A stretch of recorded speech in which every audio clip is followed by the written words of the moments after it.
That's that terrible boy from class. Pretty late for a little guy like him. Young guy.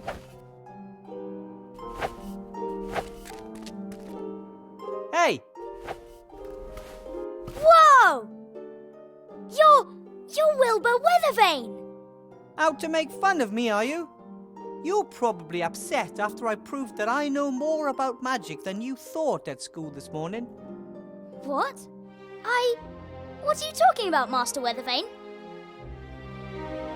You were pretty cheeky at school this morning. Which school? There you go again, trying to make fun of me. But Master Weathervane, I'd never! This morning in the mage school, you were trying to make me feel uncomfortable and look stupid in front of the other students. The mage school? In the upper town? I'm not even allowed there. I wasn't born in Seastone, and I'm certainly not important enough to enter the upper town without a good reason. You mean to tell me you weren't in my class this morning? In your class? To become a wizard? That would be so cool!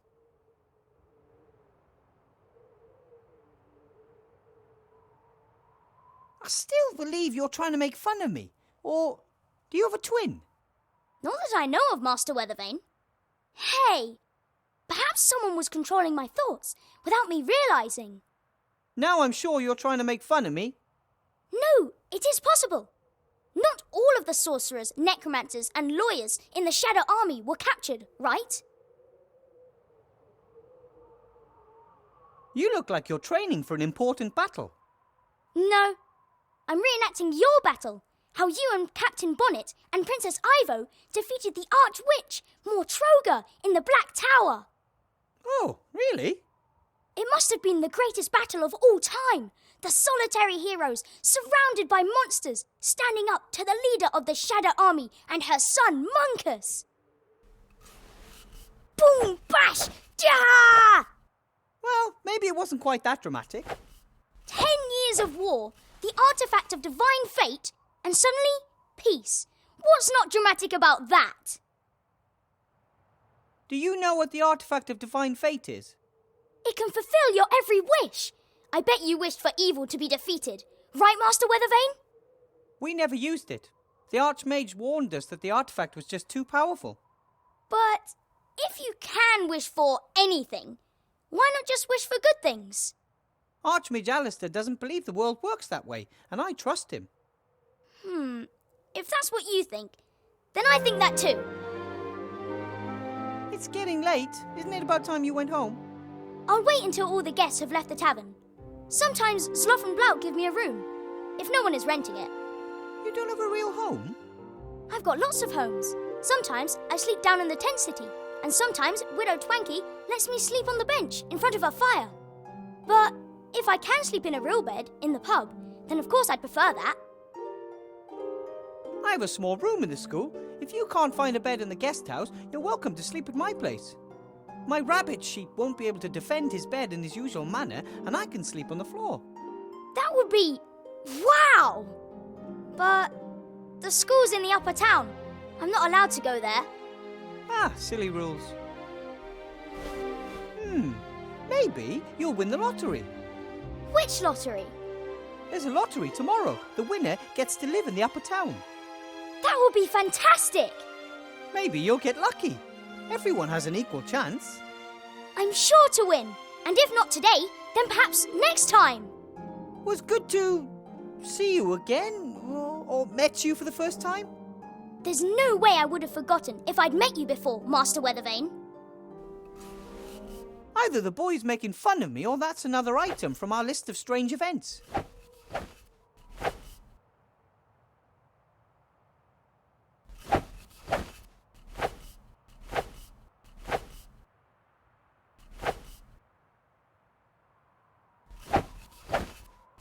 Most traders and all the nearby farmers sell their goods at the lower town's big market.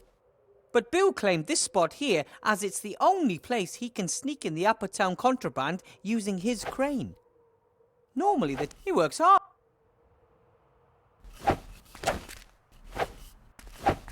Psst! Bill! Who's there? And what do you want?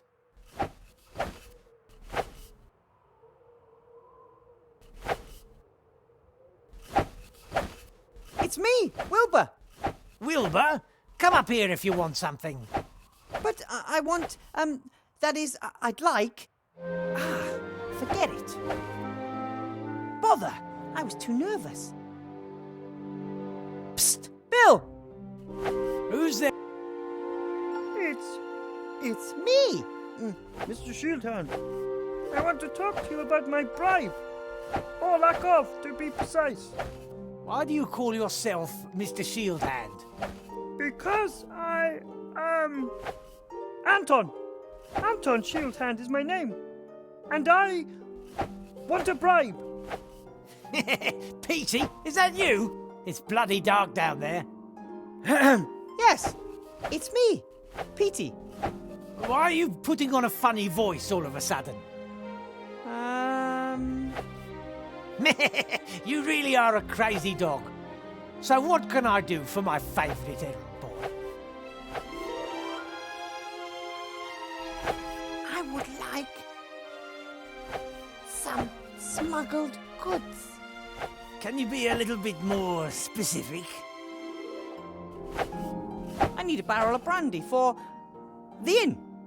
No problem. What's the password? Is it fluffy bunnies? What? No. Construct additional pylons? Are you just guessing? No. What's the password? Password? What password? The secret password. I can't just offer illegal goods to anyone, especially as I don't have any. Oh, that password. All right. The password is... What about you? Do you even know the password? Of course, but that's hardly the point. Should I buy my illegal goods from just anyone? All right then. The password is marmalade. The password is marmalade. No, it's not. I just wanted to wind you up. Well, what's the real password? I don't know the password. Why not? Aren't you Petey? Step into the light. Yes, I am. But I forgot the password. Ha! That's just like you. Ask in the inn. The owner knows it. Fine.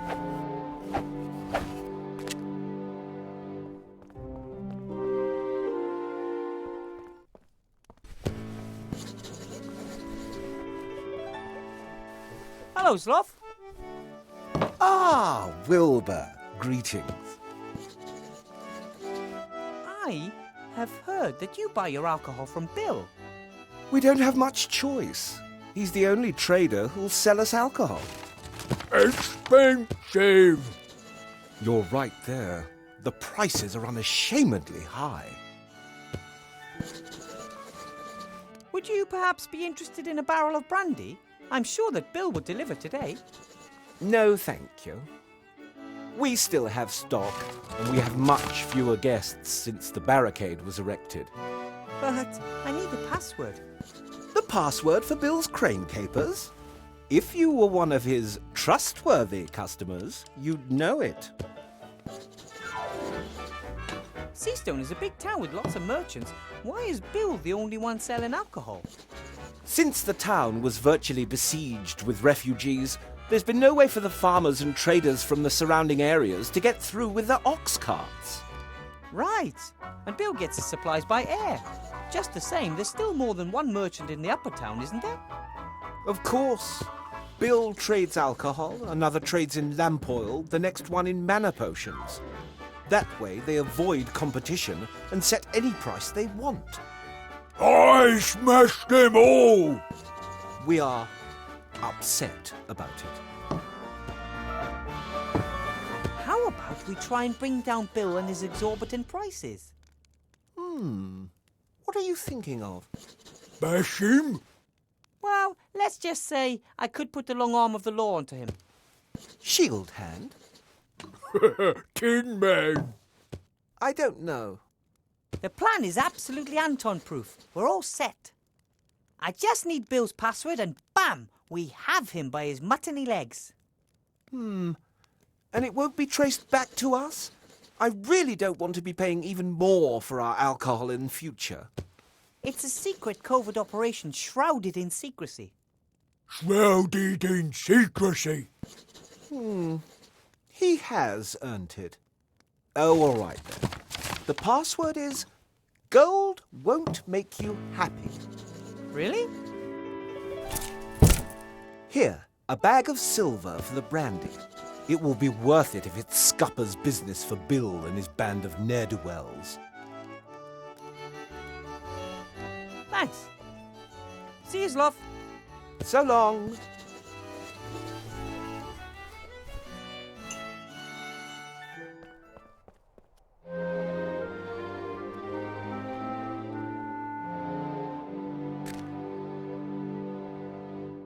Psst, Bill! So, Petey, what's the password? Gold can't buy happiness. As long as it's jangling in someone else's purse. Absolutely right.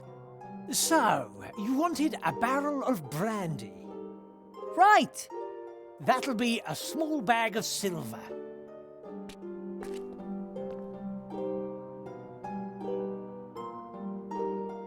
One barrel of brandy coming up. That's it. That's the barrel with the bark. What did you say? Nothing.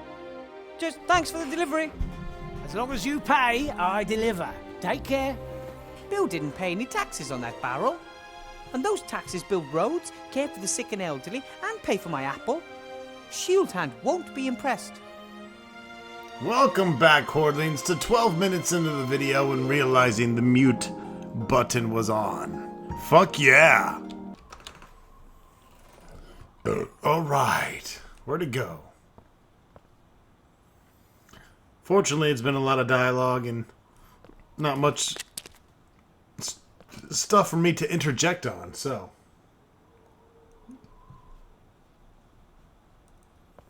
Let's head back to the inn and talk to Zloff and Blout. Me Blout. We have a reporter here now. Interesting. Hello, Sloth. Ah, Wilbur. Greetings. Bill delivered the barrel without paying tax on it. And that's supposed to cause him problems? Mr. Shield Hand is arresting him right now. Or talking to him. Oh, something. Those two don't particularly like each other, but they are dependent on the same people. They wouldn't, Blout. Bash each other? Right. If only I was there. Then I could make sure they played by the rules. See you, Sloth. So long. I don't have anything to talk to Blout about right now.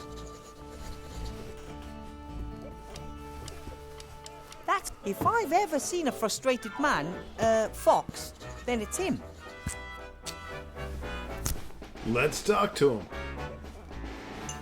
him. Excuse me? Weathervane, right? You know me? The leader of the council asked me to have a snoop around in your past. Find some dirty laundry. Nothing.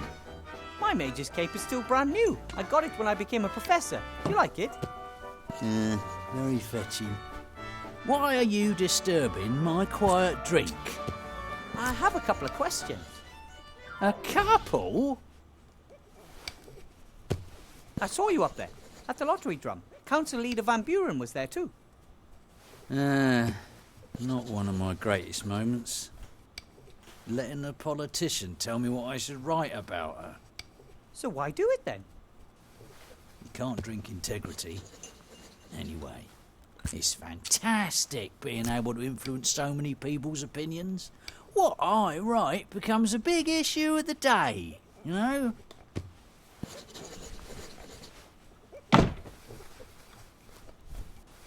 I get the feeling you're not very happy.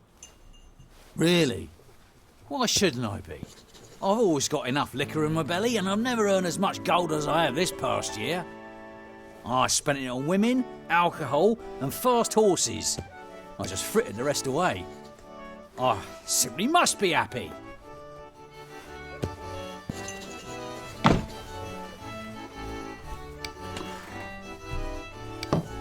You're the editor of the Seastone Lookout, right?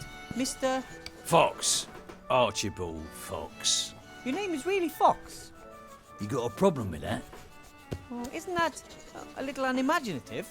You are a fox, and your name is Fox. That's just how it is. Must get confusing at family gatherings. Everyone's a critic nowadays.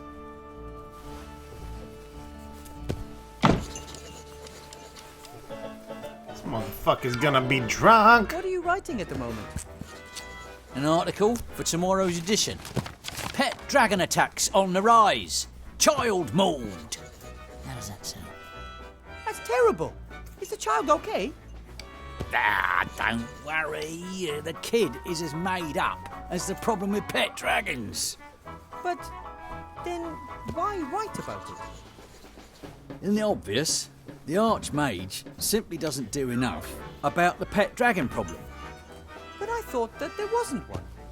The leader of the council has now picked up the issue and has finally enacted a law strictly regulating the keeping of pet dragons. Everyone wins. My newspaper, because it reported on this urgent problem first. The leader of the council, because she acted quickly and decisively. And the citizens, because they don't have to worry about pet dragons anymore. Are you worried about pet dragons? No? You see, all thanks to Mrs. Van Buren. I noticed that you're always drinking from that same glass. So? Shouldn't the glass eventually be empty? It's a magic glass. Sloth came up with it. He didn't want to keep bringing me new glasses, and I didn't want to keep waiting for the next drink. So he magically connected the glass with one of the barrels behind the bar. A win-win situation. Man, I'm glad I don't got one of those. I think I have a story for you. A real story. Yeah? As we speak, the captain of the town guard and a notorious merchant are negotiating bribes. What do you say to that? I'm shocked. No, seriously. Bill smuggles alcohol into the lower town, bypassing customs. Mr. Shieldhand knows about it and wants a bribe. Well, but let me explain. Mr. Fox, you're a reporter. It's your duty to report on things like this. Do you know why you feel so lousy? Because you're a bloodhound. Fox. Because you're a blood fox. You don't want to just make up stories and have propaganda dictated to you. You want to investigate. You want to uncover. You want to expose. Ah, all right then. Come and see how this old fox sorts things out. Fabulous! There's just one problem. Those two are in the upper town and the gate is closed. I'm a reporter. I can go anywhere.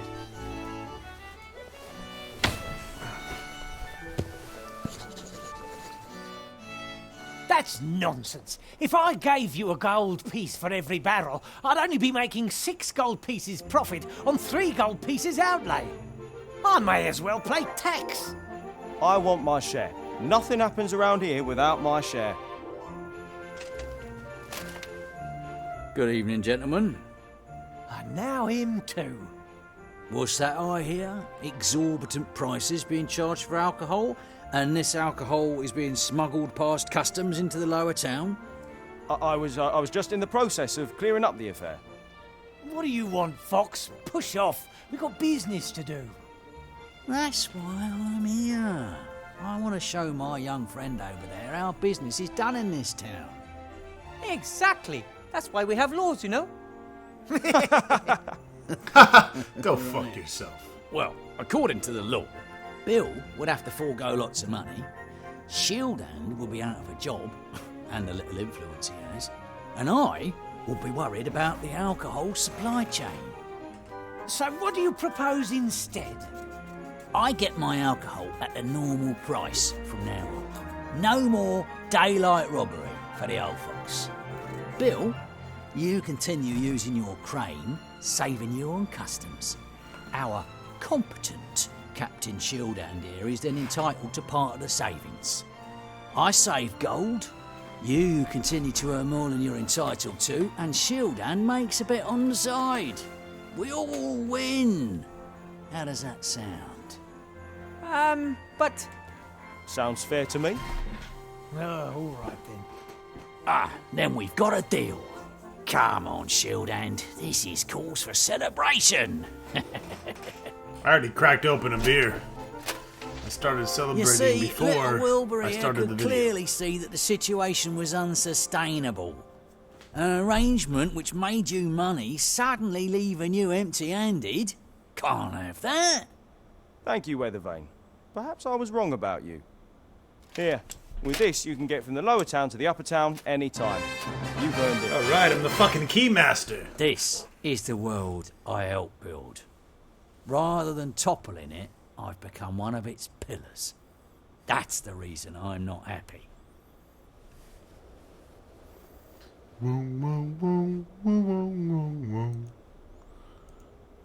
What can I do for you? what can you tell me about golems? Golems are powerful magical beings. They are made of clay or stone, have unbelievable strength, and I can need work mine made out of non-stop. Are they living beings or adamantium. machines? They are tools for mages. They do heavy physical work for them. The mage inserts a piece of paper with commands written on it in its mouth, and the golem carries out these commands. Where can I get a golem? Or do I have to build one myself? Golems are very rare and expensive, but their construction isn't difficult in principle. In principle? The body of a golem is a kind of statue of stone, clay, or other inorganic materials. In order to bring the lifeless statue to life, a spell written in magic ink must be placed in its mouth. And nobody knows this formula. That is not correct. I know the spell. But how? Master Alistair. He must have sensed that I'd need a golem to help me. The body should be easy enough to build, and you know the spell, so what's the problem? The spell must be written in magic ink. Some of the ingredients are very rare. Piffle, I'm good at finding rare things. What's the best way to go about building a golem's body? A golem needs a torso of stone, clay, loam, or similar. It also needs strong arms in order to carry heavy weights. And a couple of strong legs to move around on. Correct. The head of a golem must be made of clay and needs a mouth in which command notes can be inserted. That means I'll have to make the head myself. Unless I just happen to find a finished golem head lying around somewhere. What ingredients are needed for this magic ink? Does it have to be brewed like a magic potion? Like, stir 3... No, Okay. What are the ingredients? exactly 2 centiliters of crocodile tears, exactly 12 drops of dragon sweat, and exactly 1 sea stone small ounces of soot. What in the world is 12 teen? And dragon sweat? It's kinda hard to make a dragon sweat. Correct. Dragon sweat is very rare. I'll think of something. Can you list the ingredients for me? No problem. You can see the list by looking at me in the inventory. What do you mean, looking at you in the inventory? You'll manage. Show me the list. 2 centiliters of crocodile tears, 12 drops of dragon sweat, and a sea stone ounce of fucking soot. Boom shacky lacky. Sent Wilbur packing. Hello, Bill. Wilbur. I hear Mr. Shieldhand caught wind of your smuggling. Someone must have given him a tip. He's not exactly the sharpest tool in the box. pretty good at numbers and measurements. I'd say. Can you tell me how much 12-teen is? 12-teen is a forgotten number between 12 and 13. In the past, people counted more precisely, so there were a few extra numbers. Thor and 12-teen, for example. But I have to add exactly 12-teen drops of dragon sweat to a potion. Oh, exactly 12-teen. Well, that's something else completely. That's what mages always write if they don't really know themselves exactly how much of something they need. They don't want to admit it, and it sounds cleverer if they say exactly 12-teen rather than it doesn't really matter. But you should know that as a mage. Now I do. Why are you telling me all this stuff? Bit about the customs, Mr. Shieldhand, the council leader. You're one of us. You live in the upper town. You're a professor at the magic school. Hey, tell me, you must have really bled the Archmage on that one, right? I mean, as the only available qualified mage. You probably get your weight in gold every month as compensation. Well, I get an apple, and I don't really like to talk about it much. I understand. In the end, the others want their piece of the cake too. So now you can just keep on smuggling your alcohol without worry? Thanks to you. It was a mistake depriving Shieldhand of his cut. One hand washes the other, and in the end, everyone's got more gold in their pockets. The system works. Do you sell crocodile tears? Can order them. Be here in 3 days. Ah, that's too late. Oh, the fine sir wants free overnight delivery, does he? Got that Amazon Prime, bitch. Do you sell dragon sweat? Dragon sweat? That's very expensive. I was afraid of that, but I need it badly. I mean expensive like, I'll give you half of my kingdom and my prettiest daughter. Even you can't afford that. Too bad.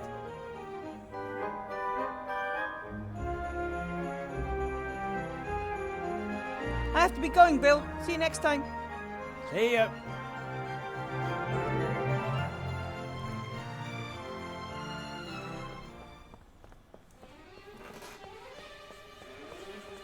The troll just downed tools and called it a day.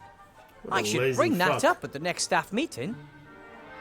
Ew, the bucket is filled with some kind of mucus. Half water, half troll spit, I bet. No wonder the floor isn't clean.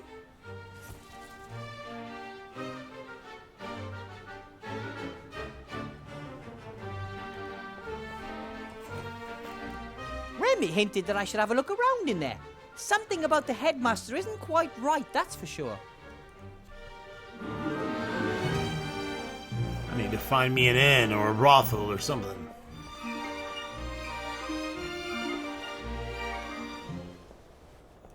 It looks like Bill's delivery's finally arrived. I wonder if... I've heard of trunks with hundreds of legs, but this looks like a normal packing crate. What could be in the packing crate? The Archmage no longer lives alone in the tower. He has some family learning the art of magic there too. But it's difficult teaching adults magic. Their minds are less open and they're too stuck in the physical world, and they lack the imagination for magic. No, the next generation of real mages will be the young, trained by us in the school. In 10 years, the Mage Tower will be teeming with the school's finest. Something like that.